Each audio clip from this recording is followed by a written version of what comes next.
And I think one of the great highlights of my life was December 1995. Bill Clinton before 300,000 people in Belfast, lighting the Christmas tree and talking about peace in Ireland. The first American president to ever visit Northern Ireland. In this podcast, I speak to journalist, author, publisher and peace negotiator Niall O'Dowd. Niall has been a leading and powerful voice for Irish America over the last 4 decades and has created several media publications, including the Irish Voice newspaper in New York City and irishcentral.com, the largest Irish digital media site in North America. Niall played a crucial role in the Northern Ireland peace process during the 1990s, in which he served as an intermediary between Sinn Féin and the White House. He has also been a staunch advocate for the undocumented Irish in America. Niall speaks to me about his career and looks ahead to what a Biden presidency means for Irish America and Ireland going forward. Niall's books, including the hugely successful Lincoln and the Irish, the untold story of how the Irish helped Abraham Lincoln save the Union, are available in all good bookstores, and Niall's opinion pieces can be read on irishcentral.com. I'd like to add that Niall gave me my first start as a journalist in America when I wrote for Irish Central in 2019, something which I'll always be grateful for. Niall was born in Tipperary and moved to Drogheda when he was 9, before leaving for America when he was 25. I began by asking Niall about his move to the US in the 1970s. Yeah, I was 1978, I was 25, and I was a school teacher in Dublin, and I came over for the summer with the full intention of staying on if I could, because Ireland back in 1978 was a very different place.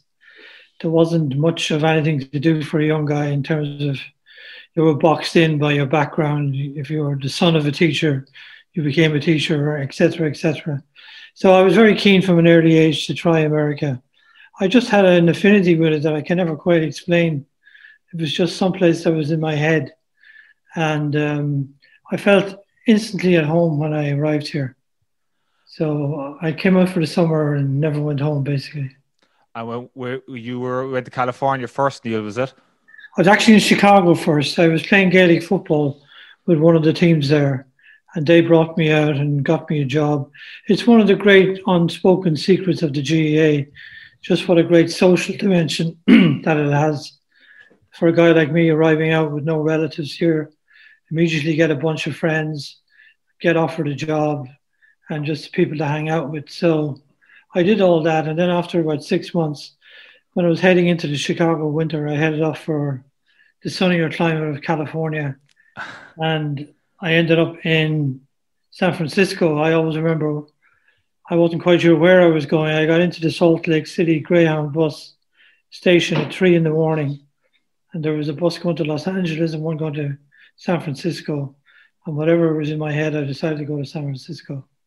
So, the lesson from that, I think I say to young people all the time is don't plan your life down to the very last, just let it happen. So it's almost like a flip of a coin in the end that you decided to go one way. Yeah, everybody has to make those kind of decisions. They may not be as aware of them as I was at that point, but, it's kind of a lesson for life to whatever road takes you, you take it. And when you were there, Niall, did you you wouldn't go into journalism straight away, did you? No, I went into painting houses. I was playing for the Connemara Gaels, who were a relatively wealthy outfit, and they fixed me up with an apartment and a job. And it was a time when there were very few Gaelic footballers coming out from Ireland, so I looked really good because the standard was like junior B. So I got very well taken care of, and started off in the construction business. But the one thing I noticed was back then there was no communication from Ireland at all. There was a radio show once a week, and then there was the Sinn Féin paper on Phoblacht was the only Irish product that was available. And I thought to myself, I had a partner then in the business called Tom McDonough in the construction business. So I said to Tom, why don't we start a newspaper? There was just the beginning of a huge influx of people coming in. And that was, the beginning of the 1980s emigration, basically, an economic phase when Ireland went through very tough times. So I thought it was a good time to start a newspaper. And you know, when you're young and foolish, you really don't think about the downside. And I always had in my mind that the beauty of America was if you didn't make it in California, you could go to Boston or to New York or wherever you wanted to go. So I didn't feel it was a big risk. And we had about $1,200, and we started an Irish American newspaper, which was called The Irishman, after a previous paper that had been out there. And somehow or another, you know, we kept it going through thick and thin. But it was a great experience because I always wanted to write, and I wouldn't have done it if I'd gone back home. I think I would have probably just gone back to teaching and probably alcoholism. And did you have much experience in the journalism world before that, Niall? No, I had nothing. I'd written a few articles for the Irish press, and I called them up when I reached California, and they took me on as their American stringer, basically. So I worked for them. But apart from that, it was the newspaper and a painting business on the side, and basically trying to make it in different ways, but feeling very happy with myself and content that I was trying something different. And when you said that you started off painting houses, that wasn't a reference to the Irishman movie there last year. It was all above board. That way. Nobody asked me to paint their house. I might have felt like it, but it didn't happen. Excellent. And so when did you make the move then to New York, Niall, and why? Well, I always knew that I wanted to do the journalism thing. And if you're Irish American, the only place to be is New York, if you're talking about an Irish American publication. Yeah. I had actually been in New York on a visit early in '84, and I was going by a newsstand and I saw an Italian magazine called Attenzione, which was based out of New York and was for Italian Americans, a very nice magazine. And I remember the thought occurring to me at the time of why wouldn't one for the Irish work? And so that was the inkling, the germination of Irish American magazine. And I had one very good backer as the guy from the Irish Post newspaper in England, who was, like myself, a bit of a wanderer and a dreamer in terms of publishing, and had made a very successful start with the Irish Post, very popular in England at the time. So he underwrote me to about $40,000, and I headed off for New York. And we launched the first issue in November 1985. Okay. And then it was shortly afterwards, then you set up the Irish Voice newspaper, Niall. Yeah, the Irish Voice was 1987. At that point, it was obvious that, particularly in New York, there was a huge influx of people coming in. And again, you had this position where the people who lived in New York and were the old-time Irish were very different, had very different perspectives, very different opinions. They weren't reflecting anything about the new Ireland. And whereas the young guys and girls coming in were coming from a very different place. So the newspaper started up primarily as an instrument of addressing the illegal immigration issue, which was huge for Irish at the time. And our very first cover was a poll we took of Irish Americans who had emigrated. Would they go back to Ireland? Young Irish people. And most of them said they'd never go back. But from my point of view, it was a great undertaking because I was really interested in the immigration issue. I was interested right back to the famine times and how this amazing monolithic Irish America beast grew up and became the second largest community in the United States after German Americans, and how it had stayed relatively intact through the centuries, basically, and how it was still very much fomenting Irish nationalism and a lot of other things in America. So it was my idea to jump in at the head of that and work with my magazine and newspaper and shape opinions about Ireland and about Irish America. And we went ahead and did that, and we were quite successful. And in the course in the 90s, Niall, you played a big part in the peace process. You were heavily involved with the Clinton administration in peace negotiations. Tell us a bit about that, if you wouldn't mind. Yeah, well, what happened was, when you live your life, the two two or three issues predominate in terms of what you deal with. And what I was dealing with most of the time was immigration in Northern Ireland when you're an Irish American and you're running an Irish American publication. So we were very successful lobbying for the Morrison and Donnelly visas, which made about 40,000 young Irish legal in America. And that was a huge victory. But it put me in mind of the fact that maybe something similar could be done on Northern Ireland, because it was plain that nothing was happening in Northern Ireland. Both sides were locked in to a perpetual kind of a standoff. And if one side did something, then the other side did something to match it. One atrocity followed another. And there was the beginning of an inkling of an opening, because there was a peace process in Israel. There was a peace process in South Africa. This is the early 90s. And we said, why not the peace process in Northern Ireland? Why not jump on board this sense of end of the century? Maybe we can take a new look at these issues. And of course, to do that, you had to involve a very high level of America. And that was where President Clinton came in. We were looking around at who the candidates for president were, who might be interested in Ireland. George Bush Sr. was the president. He had no interest in Ireland. But we came across Clinton in Arkansas, of all places. And I remember going down to see him and being amazed, absolutely stunned by how much knowledge he had. And he put it down to spending the year in Oxford in 1968, just as the Troubles erupted. That he had become involved, and he was very familiar with Bernadette Devlin and people like that. And he knew the Irish issue probably better than 95% of Irish American politicians I knew. So then, through a process of good luck and good fortune, he became president. And we had gone to Sinn Féin previous to him winning the presidency. He said, look, if he wins, we think we can bring America into this conflict.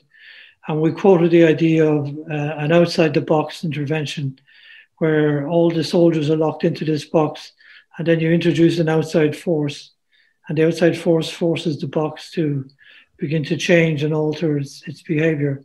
And we knew that the only outside-the-box force was the Americans. And so then for 3 years, I was the intermediary between basically Sinn Féin, the IRA, and the White House as the IRA moved towards a ceasefire and as the Americans came to take a bigger and bigger role. So we were the Irish-American aspect of that. And it was clearly a time when change was happening, that the IRA in particular realized they couldn't win. And I give them great credit for realizing they couldn't win, because a lot of guerrilla armies keep fighting just for the sake of it. And they put together this other package where they would work with the SDLP, the Irish government, and America. And we put together the American side of it, led by President Clinton. And our big ask of President Clinton, we had to convince him that Sinn Féin were moving in the right direction. And what would really help them would be if Gerry Adams managed to come to America, and that he would internationalize the issue, because at that point it was very much a ghettoized issue in Belfast. When you went there, Sinn Féin were not on the airwaves. Gerry Adams or Mark McGuinness were not allowed to go even to England, which was ridiculous. It's part of the same country.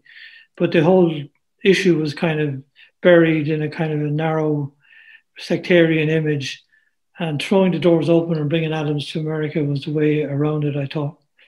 And in a hell of a dogfight with the British, we eventually won by a short head and managed to get approval for the Adams visa, which Gerry will tell you himself was one of the three things that had to happen for an IRA ceasefire, that they had to internationalize the conflict. Okay.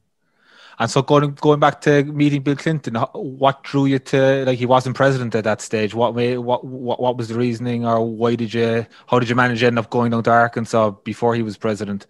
Well, we looked at the candidates for president. We knew that Bush, who was the incumbent, was not going to be any good to us. And the people on the Democratic side, with the exception of Clinton, had no record or history at all of being interested in the Irish issue. And we didn't honestly think that Clinton's interest would be very deep either. But in fact, that was probably the most pleasant surprise of it all, that he knew exactly the history we were talking about. He knew exactly the outlines. I mean, he was just, and still remains to me, the most brilliant politician I ever met. He just viscerally understood what we were talking about, and he viscerally understood what was the right thing to do. And he didn't let any of the pressure or the British outrage or the Irish government anger sideline him. He just said, "This is what I want to do. I'm going to do it." And he would go. He's like a jazz singer. He riff. He'd go off in one direction and come back. He didn't go in a straight line, but we managed to stay on board with him and convince him that this was the way to go. And I think one of the great highlights of my life was December 1995. Bill Clinton, before 300,000 people in Belfast, lighting the Christmas tree and talking about peace in Ireland, the first American president to ever visit Northern Ireland. So, as you know, there were lots of ups and downs. The IRA ceasefire broke down, a lot of things happened. But ultimately, the fundamentals were put in place. The three-legged stool, the Irish government, the SDLP, John Hume played a huge part in that, and President Clinton in Irish America. And would you have visited the White House on a couple of occasions leading up to that? They used to know me by my first name.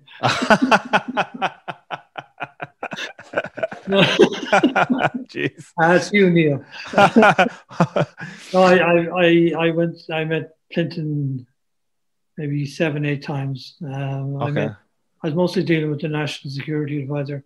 When you're speaking on behalf of Sinn Féin IRA, you have to be very careful what you're saying, because if you don't get the message right. And what was interesting was the Americans spoke a political language where, like a jazz riff, they'd be over here, they'd concede some stuff, then they wouldn't. Sinn Féin talked like an army. They said, "This is what we're doing. We're marching here, and that's all we're going to do, and you better get that message across. We don't deviate." Whereas the other guy was a jazz singer saying, "Well, I'll do this over here, and I'll do that over there, and then it'll all come together, and some questions will never be answered, but we'll get the main question answered." So that was an extraordinary 3 years for me to be doing that. And did when Clinton got in initially, was there much? Did his support for the peace process, did that play a role in Irish Americans voting for him, or did it? What it did really was play a role in raising a lot of money for him. The Irish American vote is a bit of a myth. It doesn't exist as a bloc. But what we did for him, what we did for Hillary, what we did for Biden was raise a lot of money. Like we raised, I think, 3 million for Hillary, which for us was a lot of money. Bill Clinton, we probably raised 2 million. Biden was definitely 2 to 3 million. So you can make impressions different ways than just showing up and waving an American flag. And we were lucky that we had a lot of great backers, Irish American people of very significant business stature who believed in what we were doing and who backed us all the way. So, I think of it now as how the hell did it all fall together? But at the time, it seemed that it was just naturally happening. Yeah. And of course, in those 90s, Neil, as you mentioned earlier, the Morrison visa does visas for the undocumented, and we've spoken before. And you still have a drive to get those. There's estimated about 20,000 undocumented Irish still in America right now, and your drive was to get some sort of legislation passed. And the good news was that just last week, Biden, in his first 100-day program, announced that he would introduce an immigration bill. Now, that doesn't mean it's going to pass. It probably won't in its current form, but it's good because during Trump's era, obviously, it was very different in terms of immigration. But it's good to see it on the table again. And I think we have a decent shot at it this time. And we'll talk to us about the Morrison visa. That time there was another one in the 90s, wasn't there, where there was a kind of a blank. Donnelly. Yeah, a total of 40,000 visas. Again, we just did this. I mean, the problem that Irish America had was a substantive problem. They weren't taken seriously. There were the NRA guys marching outside the embassies and the guys shouting up the IRA, whereas we were putting together a political operation which was impinging on people directly and saying, like Congressman Brian Donnelly, we'll make you a hero in the community. We'll raise money for you. Not that he needed money, to be honest. He was in a very safe seat. But Bruce Morrison is an outstanding example of a guy who is not even Irish. He's Scottish Lutheran. But he became interested in the issue because we were looking around at who were the immigration experts, and he was one of them. And then we got a guy in Connecticut to talk to him. And then Bruce got interested. And the minute he got interested, then he became almost obsessive about it. And one of our big champions in both cases, both with the peace process and with immigration. Do you think it might be harder this time, Neil, because there is so many undocumented here from other countries that you're going to have to? It's going to, like, I don't think immigration is a very, very tough issue. I mean, the last significant immigration legislation was passed in the mid '80s. That'll tell you how hard it is. The view is, though, that Biden gets in. He's got a majority in the Senate, very narrow. He's got a majority in the House. You know, we tried to get Obama to do this, but Obama wanted to do healthcare, and he was right. Actually, he got health. Like when you have all the houses of Congress and the White House, that's when you move, because after 2 years, you know the midterm elections are probably not going to be kind to you. Yeah, which is exactly what happened to Obama. He did very little in the last 2 years, and the same now with Biden. There's going to be 2 or 3 issues he will do, and we have to be aware and try and make it immigration one of them. And will you follow the same formula that you've raised money for his campaign and then make a big push again now in the next couple of weeks? We play an interesting role in the immigration issue in that we're white and we're European, and people look at us like, oh, you mean the Irish are in this too? Like, because there unfortunately is a sense of derision sometimes at a Hispanic community, and they're not taken as seriously as they should be with their issues. When you throw a European country in with them, as we've done, it becomes a slightly different argument, particularly for a lot of Republicans, you know, who wouldn't be aware of the fact that the Irish have an immigration problem as well. I mean, I can guarantee you, if there was immigration in the morning here, given the state that Ireland is in right now, there'd be a huge surge. With Biden getting in now, Neil, how do you envisage his influence in Irish America here? I suppose immigration is the main one. Is there anything else that Biden would do specifically for the Irish Americans here, or is it all focused on immigration? Well, it's Brexit and it's the Irish peace process, basically. And, you know, we really looked at getting a guy who is probably the most Irish American president in history, even more than Kennedy, in my opinion. I've written an article about that this week for the Irish Times, which is going to be in, I think, Wednesday or Thursday. But my point is that Biden is not a natural Irish American. He had a last name that wasn't necessarily Irish. He didn't have to be Irish, but he deliberately chose it and wanted to engulf himself in that Irish working class heritage. And obviously he's very knowledgeable about Ireland. Obviously it's one of his favorite destinations. He's made that clear. So we're starting with a very good, but we have to be very practical. I mean, if it's not doable, he's not going to go and lie down and die for us. The other thing is Brexit, which obviously, you know, was a huge shock to the system in Ireland. And when they tried to change the legislation they had in terms of Northern Ireland. So we need somebody, and Biden has already done this as a candidate, but we need somebody to say to the British, you know, you're not going to mess around with Ireland on Brexit. And that's final as far as we're concerned. And Biden will definitely do that. And then there's just the normal peace process stuff that you need a guardian, you need an oversight just on everything that's going on. Because you can't, George Mitchell made the point, it's the implementation of the agreement that's the hard part, not the agreement itself. And that's what we'd like to see in the next 5 years. Plus, the biggest issue is in the next 10 years, it's going to be United Ireland. Because of Brexit, you looked at an opinion poll today where 51% of the people on the island of Ireland want a referendum on Irish unity. That's a huge issue for Irish America. That's where Irish America came in. That's where we started. That's why we came over here, was the famine and all that, the neglect by the British. So the idea of Irish unification will slowly but surely make its way to the top of the Irish agenda within 3 or 4 years. And it'll be matched by a very significant fact, which is that the nationalist population in Northern Ireland is outpacing the unionist population in terms of numbers. So the question will just have to come up. It's something that's come to the fore. It stayed at the fore for Irish Americans, I think, Neil. Well, from my lifetime here, that the United Ireland, whereas from me living in the south of Ireland for the last 30 years, it wasn't really an issue. It's more of an issue in America than it is actually in the southern half of Ireland. In fairness, I was the same in Ireland. I thought the North was a terrible nuisance. I mean, in the early 70s, it was very bad. And but, you know, I mean, the people of Ireland have proven that when it comes to it, you know, they can make peace in a profound way, which they did with the Good Friday Agreement, which the people of the Irish Republic voted overwhelmingly for. And I think the opinion polls show that they vote overwhelmingly for United Ireland. Would it be easy? No. Would it be very contrary and full of setbacks? Probably. But I think there is a way to do it. And I think the way to do it is not pretend that you're doing it, like pretend that you're not doing it, which is what Micheál Martin is doing. Saying it would be good to the unionists and that. Yeah. The fact is, you know, it is on the table, and Brexit put it on the table. Can it be done peacefully, Neil, do you think? What's that? Can it be done peacefully? Oh, yeah. United Ireland? Well, English nationalism has caused Scottish nationalism and Irish nationalism to suddenly rear their heads and say, who the hell do these people think they are? I think it can be done peacefully. I hope it can be done peacefully. It's not worth killing people over.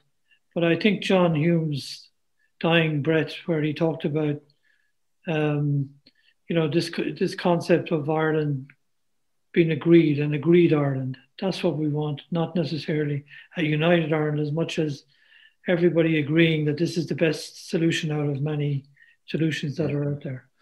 I see. I was reading in Irish Central during the week, Neil, that the Ancient Order of Hibernians, the leader there, Daniel O'Connell, requested that there was an ambassador to Ireland and a special envoy to Northern Ireland under the Biden administration. What are your thoughts on who to put forward for that, and how important would it be? Well, the AOH actually put forward Bruce Morrison, which I think is a very good step. Bruce would be, you know, remarkably well educated in the issue. Yeah. He's Protestant, which normally wouldn't matter, but it certainly might help in this case. And I think that he's a very, very smart guy. He's one of the smartest guys I've ever met. And I think Biden would go for it. It's not an issue that's decided in Ireland, remember, it's decided here. And Bruce would have very close links with Senator Chris Dodd from Connecticut, who they would be long-term friends. And he would have talked to Dodd about it, and Dodd is very tight with Biden.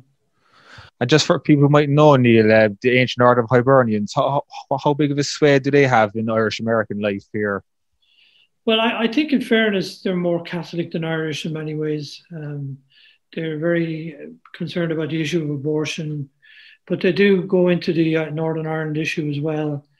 And, you know, I used to have a very jaundiced view of them, but I admire their integrity. I admire their commitment. They've been going since 1836. They still have 20 to 30,000 members. I mean, Michael, if you landed in the middle of Texas tomorrow and you're looking for an Irish organization, I guarantee you it would be the AOH that you'd find, because they are across the country. So I think they became a little bit radical on Northern Ireland, which is very good. And I think, you know, they're doing good work now. I wouldn't have said that 10, 20 years ago. Okay. And just looking to the Biden administration, will we get a couple of Irish? Well, there's Samantha Power, of course, who was born in Dublin, has been nominated. Will we see a lot of Irish Americans make up the new Biden administration? I mean, Biden's alter ego is a guy called Mike Donlan, who nobody seems to know. He's been at Biden's side for 48 years. And I happen to know him reasonably well. He's very, very good in Ireland. Then you have Jake Sullivan, who's now the National Security Advisor. Jake handled Ireland for Hillary Clinton, so he goes back a long way. He's very, very Irish. Gina McCarthy, who's the environmental woman.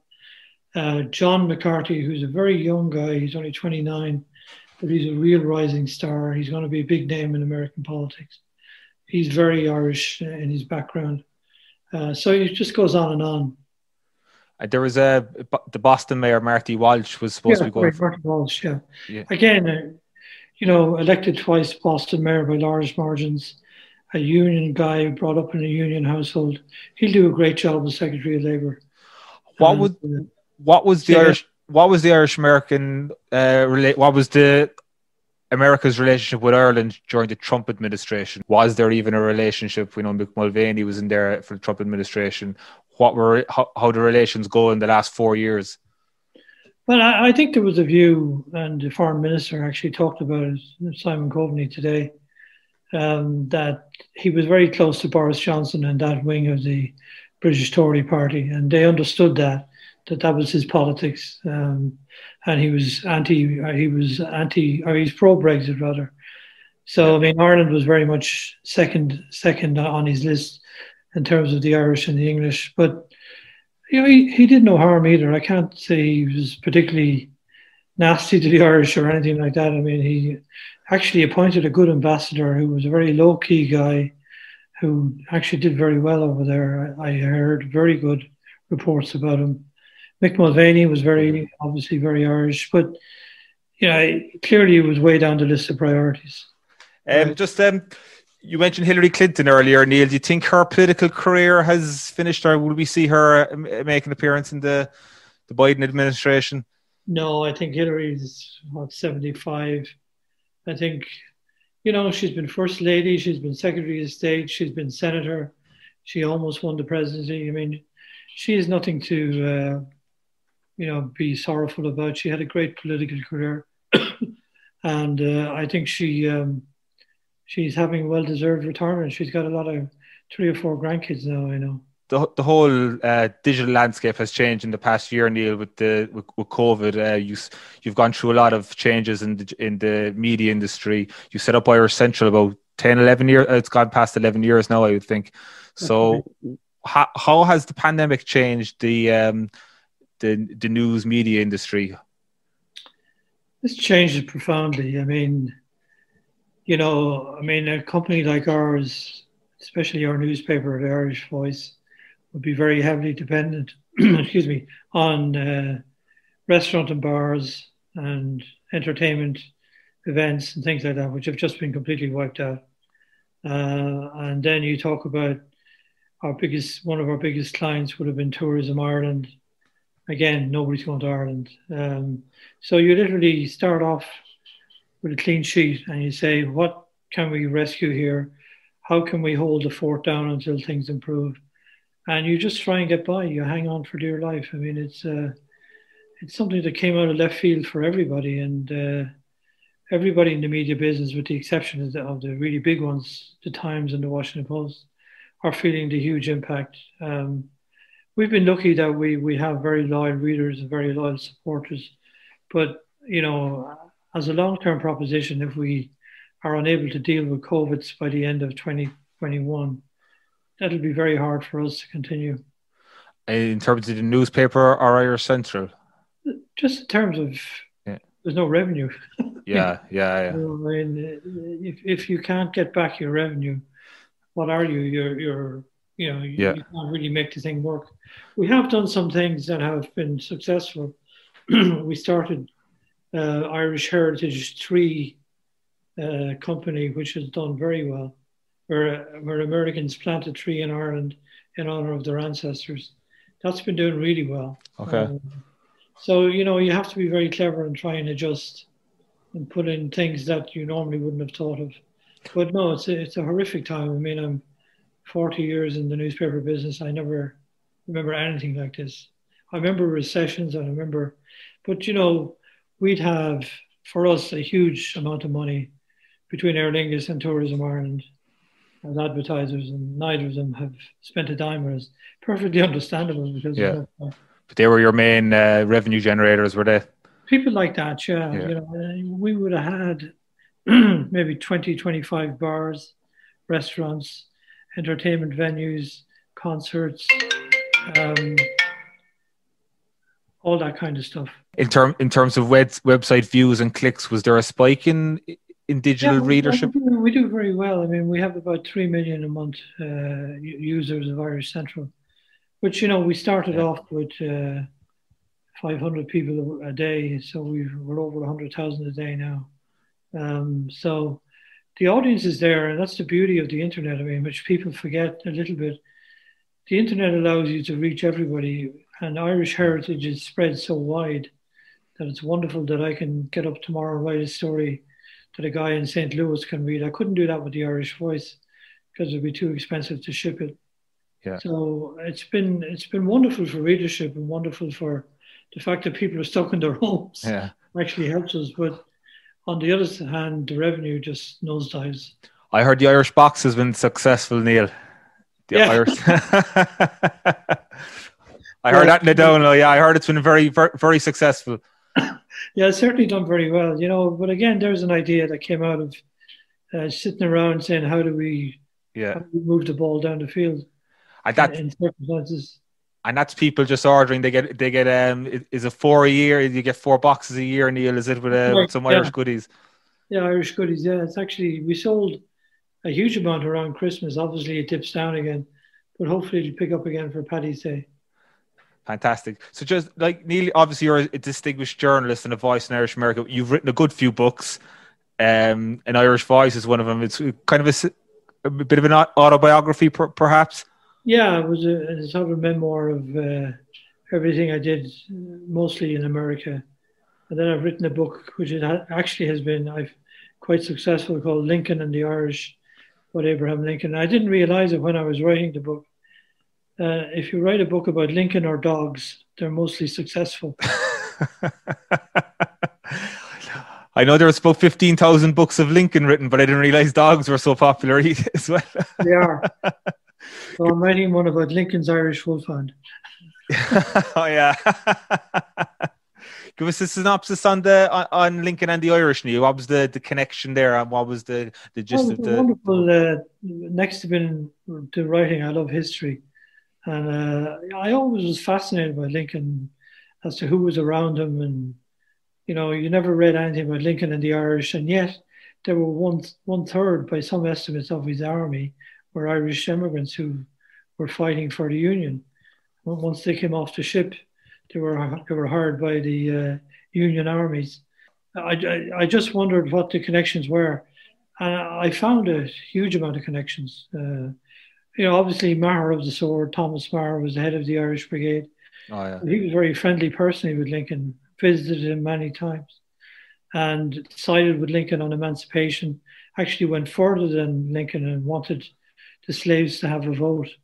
So people like him, and then you look at the people in the White House, like the doorman at the White House was a legendary guy from Mayo who was always complaining to Lincoln that he wasn't acting presidential enough.